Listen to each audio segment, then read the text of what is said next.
প্রিয় শিক্ষার্থীরা, অনলাইন ক্লাসে ওবায়দুল্লাহ মেমোরিয়াল কর্তৃক আয়োজিত অনলাইন ক্লাসে সবাইকে স্বাগত জানাচ্ছি। আমি সহকারী প্রধান শিক্ষক সুজিত কুমার কর্মকার। আজকে আমি পড়াবো দশম শ্রেণীর গণিত অধ্যায়ের দশম অধ্যায়, ত্রিকোণমিতির দশম অধ্যায়, দূরত্ব উচ্চতা বিষয়ক অঙ্ক। এই অধ্যায়ে গাণিতিক সমস্যাগুলো আমরা সমাধান করব। আমরা প্রথম ক্লাসে করেছিলাম, আগের অঙ্কগুলো করেছিলাম, এখন আজকে আমরা করব পরবর্তী সমস্যাগুলো, গাণিতিক সমস্যাগুলো আমরা সমাধান করার চেষ্টা করছি। তখন আমরা একটু প্রশ্নটা পড়ে নিই। একটি ঘরের ছাদের কোনো বিন্দুতে ওই বিন্দু থেকে 20 মিটার অর্থাৎ 20 মিটার দূরে ভূতলস্থ একটি বিন্দুর অবনতি কোণ 30 ডিগ্রি অর্থাৎ 30 ডিগ্রি হলে ঘরটির উচ্চতা নির্ণয় করো। আমরা প্রশ্নটা পড়লাম, এই প্রশ্ন অনুযায়ী এই গাণিতিক সমস্যাটা আমরা এখন সমাধান করতে চেষ্টা করব। তোমরা খাতা কলম নিয়ে তৈরি। প্রথমে আমরা এই 13 নম্বর অঙ্কটাকে, গাণিতিক সমস্যাটাকে আমরা সমাধান করার চেষ্টা করছি। প্রথমে আমরা চিত্র আঁকবো। চিত্র অনুযায়ী আমরা বিবরণ দেব। একটি ঘরের ছাদে, তো ঘর হোক যেটাই হোক উচ্চতা আমরা এভাবেই লিখবো। ঘরের উচ্চতা এটা ধরলাম আমরা ঘরের শীর্ষবিন্দু এ, পাদবিন্দু বি। ওকে, ঘর পেয়ে গেলাম। ঘরের ছাদের কোনো বিন্দুতে, ছাদের বিন্দু শীর্ষবিন্দু যেটা এটা, এই বিন্দুতে ওই বিন্দু থেকে 20 মিটার দূরে। তাহলে শীর্ষবিন্দু থেকে কত মিটার দূরে? 20 মিটার দূরে। এই যে এই শীর্ষবিন্দু থেকে কত মিটার দূরে? 20 মিটার দূরে। 20 মিটার আমরা লিখলাম। 20 মিটার দূরের ভূতলস্থ একটি বিন্দুর অবনতি কোণ। ভূতলস্থ অর্থাৎ ভূমিতে অবস্থিত একটা বিন্দু কি আছে? সি। একটা বিন্দু কি আছে এখানে? সি। এই বিন্দুর অবনতি কোণ, যদি আমি শীর্ষ বিন্দুতে ভূমি সমান্তরাল রেখা টানি, এই রেখার সাথে শীর্ষবিন্দু, ভূতলস্থ বিন্দু আর শীর্ষবিন্দু সংযোগ রেখাটা, এই কল্পিত রেখার সাথে যে কোনো উৎপন্ন করে, এটা হলো ভূতলস্থ বিন্দু। অর্থাৎ সি বিন্দুর অবনতি কোণ কত ডিগ্রি বলা হচ্ছে? অবনতি কোণ 30 ডিগ্রি। সি বিন্দুর অবনতি কোণ 30 ডিগ্রি আমরা লিখলাম। তাহলে ঘরটির উচ্চতা নির্ণয় করতে বলছে। ধর হলো এটা, ঘরটির উচ্চতা কত আমরা জানি না, ধরে নিলাম আমরা h। অর্থাৎ চলক h এর মান বের করবো। উচ্চতা হলো h, এর মান আমরা বের করবো। এখানে যেমন একটা চলক ইচ্ছা মতো দিয়ে দিই। এবার প্রশ্ন অনুযায়ী আমরা এই চিত্রটার সামান্য একটু বিবরণ দিতে হবে। মনে করি কি বলা হয়েছে? ঘরের ছাদে। মনে করি ঘরের উচ্চতা কি? এবি। ঘরের উচ্চতা এবি। এ হলো উহার শীর্ষবিন্দু, শীর্ষবিন্দু, আর বি হচ্ছে পাদবিন্দু, বি পাদবিন্দু, এবং ভূতলস্থ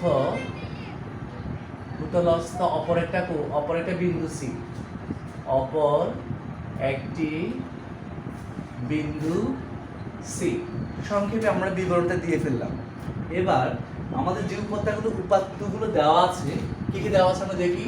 20 মিটার, 30 ডিগ্রি, দুটো দিকে দেওয়া আছে। আমরা দেখব দেওয়া আছে প্রশ্নে যেটা দেওয়া আছে। প্রথমে চলে যাই, এসি ইকুয়াল টু কত? এসির মান দেওয়া আছে 20 মিটার, 20 একক দেওয়া আছে মিটার। তারপর চলে যাচ্ছি ভূতলস্থ বিন্দু সি বিন্দুর অবনতি কোণ সি এ এক্স। এই কোণটার মান কত ডিগ্রিতে দেওয়া আছে? 30 ডিগ্রি। ঠিক আছে, 30 ডিগ্রি। তো আমরা দেখতে পাচ্ছি এই দুটো হলো সমান্তরাল আর এটা হলো ছেদক। তাহলে ছেদকের বিপরীত পার্শ্বস্থ কোণ দ্বয় একান্ত কোণদ্বয় সমান। অর্থাৎ এটা 30 ডিগ্রি হলে এই কোণটাও 30 ডিগ্রি হবে। তাহলে এই কোণটা হলো এ সি বি কোণ। এ সি বি কোণ সমান 30 ডিগ্রি। অর্থাৎ দুটো কোণের মানে 30 ডিগ্রি। কি কারণে? একান্তর কোণ। সেজন্য আমরা এই দুটো কোণের মানে লিখে ফেললাম। এবার আমার প্রশ্ন উত্তর চাওয়া হয়েছে ঘরটির উচ্চতা নির্ণয় কর। ঘরটির উচ্চতা আমরা কি ধরলাম? এবি ধরি। একবার মনে করে লিখলাম, এখন ধরি লিখবো। ধরি যেহেতু এখানে এবিটা কি? এবি হলো ঘরের উচ্চতা। এবি সমান আমরা ধরলাম h মিটার। এবার আমরা চলে যাব এ বি সি ত্রিভুজে। ত্রিভুজ এ বি সি এ আমরা পাই। এবিসি ত্রিভুজে আমরা পাই।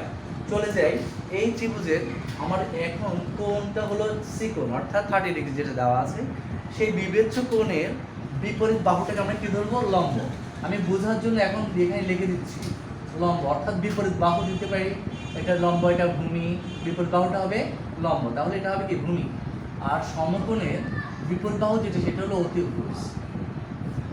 অতিভুজ আমি লিখে দিলাম বোঝার জন্য আপাতত। তো আমার ভূমির দরকার নেই, আছে অতিভুজের মান দেওয়া আছে, লম্বের মান বের করতে হবে। তো লম্ব আর অতিভুজের ত্রিকোণমিতিক যে সম্পর্ক রয়েছে সেটা অনুযায়ী সাইন থিটা, আমরা জানি সাইন থিটা সমান লম্ব বাই অতিভুজ। সাইন থিটা বলতে কোনটাকে বোঝাচ্ছে? এসিবি কোণ। এসিবি কোণ সাইন থিটা সমান বিপরীত বাহু, যেটা নাম কত? এবি বাই অতিভুজ কত? এসি। এভাবে বলতে পারি সাইন থিটা সমান লম্ব বাই অতিভুজ, বা সাইন এসিবি কোণ মান দেওয়া আছে, এসিবি কোণ মান 30 ডিগ্রি। এখান থেকে লিখতে পারি আমরা এসিবি কোণ মান 30 ডিগ্রি সমান এবি। এবির মান কত দেওয়া আছে? এইচ, ধরে নিলাম এইচ। এসির মান দেওয়া আছে 20। তো সাইন 30 ডিগ্রির মান চার্ট অনুযায়ী সাইন 30 মান হাফ সমান এইচ বাই 20। এবার আর গুণন করে ফেলি। 2h সমান কত? 20। 2h সমান বা 2h সমান 20 একে 20। সুতরাং h সমান 2 গুণ আছে ভাগ হয়ে যাবে 10।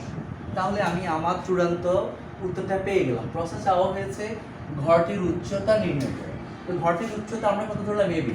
এবির মান ধরেছিলাম আমরা h মিটার অর্থাৎ 10 মিটার। সুতরাং ঘরটির উচ্চতা 10 মিটার। এটা হলো আমার চূড়ান্ত উত্তর, আমরা পেয়ে গেলাম। আশা করি তোমরা বুঝতে পেরেছো। এইটার আদলে তোমরা আরো অনেক কিছু করতে পারবে। পরীক্ষার সময় হয়তোবা ঘর দেওয়া থাকবে না, খুঁটি দেওয়া থাকতে পারে, বাঁশ দেওয়া থাকতে পারে, অনেক কিছু হতে পারে, তবে একই সমস্যা, গাণিতিক সমস্যা একই হবে। এবার আমরা এটা মুছে ফেলবো। মুছে ফেলে আমরা 13 নম্বর পড়ে ফেললাম, পাঠ্য বইয়ের 13 নম্বর 10ম অধ্যায়ে। এবার আমরা 14 নম্বর প্রশ্নটা একটু পড়ি, সবাই মিলে 14 নম্বর প্রশ্নটা পড়ি। 14 নম্বর কি দেওয়া আছে দেখি।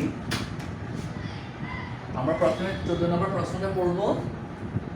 গাণিতিক সমস্যাটা যেটা, ভূতলে অর্থাৎ ভূমি তলে অবস্থিত কোন স্থানে একটি স্তম্ভ, বাংলাতে বলা হয় স্তম্ভ, ইংরেজিতে আমরা পিলার বলি, একটি স্তম্ভের শীর্ষের অর্থাৎ শীর্ষবিন্দু উন্নতি কোণ 60 ডিগ্রি অর্থাৎ 60 ডিগ্রি, ওই স্থান থেকে 25 মিটার অর্থাৎ 25 মিটার পিছিয়ে গেলে স্তম্ভটির উন্নতি কোণ 30 ডিগ্রি হয়।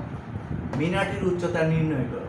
এখানে দুটো কোণ দেওয়া আছে, 60 ডিগ্রি 30 ডিগ্রি, আর ওই স্থান থেকে কত মিটার পিছিয়ে গেলে?